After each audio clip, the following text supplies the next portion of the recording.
Ils ont l'âge des jeux vidéo, des grasses matinées et de l'insouciance. Pourtant, en ce 8 mai, ces collégiens participent aux commémorations des 80 ans de l'armistice de 1945. Le jour de la victoire est arrivé. À Berlin, j'ai la fierté de signer au nom de la France, en votre nom, l'acte solennel de la capitulation de l'Allemagne. À cette collégienne, l'honneur de prêter sa voix au discours du général de Lattre de Tassigny, commandant de la première armée française. Soldats vainqueurs, vos enfants apprendront la nouvelle épopée que vous doit la patrie. Ces jeunes, justement, font partie d'une classe défense, un projet pédagogique en partenariat avec une unité militaire.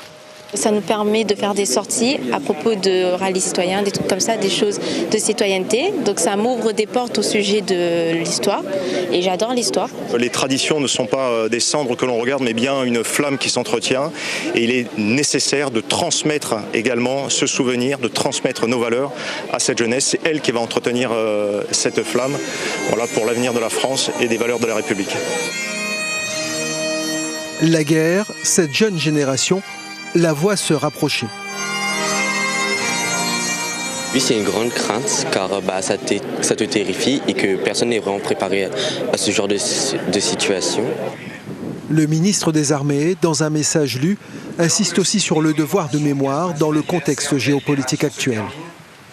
Dans un monde où les menaces se multiplient, où des menaces anciennes planent à nouveau sur le pays, souvenons-nous des sacrifices qu'une génération entière de Françaises et de Français a accepté pour libérer le pays.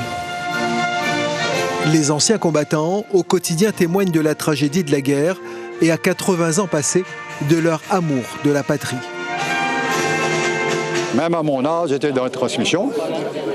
Si on m'appelle, je suis prêt à repartir. Que sera demain? Plus que jamais, il faut que les jeunes soient sensibilisés, que chacun prenne sa part et que nous évitions autant que possible qu'il y ait de nouveau l'hécatombe humaine qu'ont été les 2 guerres mondiales. Sur cette stèle, 269 noms de Réunionnais morts pour la France lors de la Seconde Guerre mondiale. Jusqu'ici, une trentaine seulement est figurée. C'est réhabiliter aussi l'histoire des Réunionnais, leur rappeler qu'on a participé et qu'on a notre place dans l'histoire de France. Quelques 3500 Réunionnais ont pris part à la Seconde Guerre mondiale. Merci beaucoup de ta fidélité. La section est en deuil. Monsieur Dardin.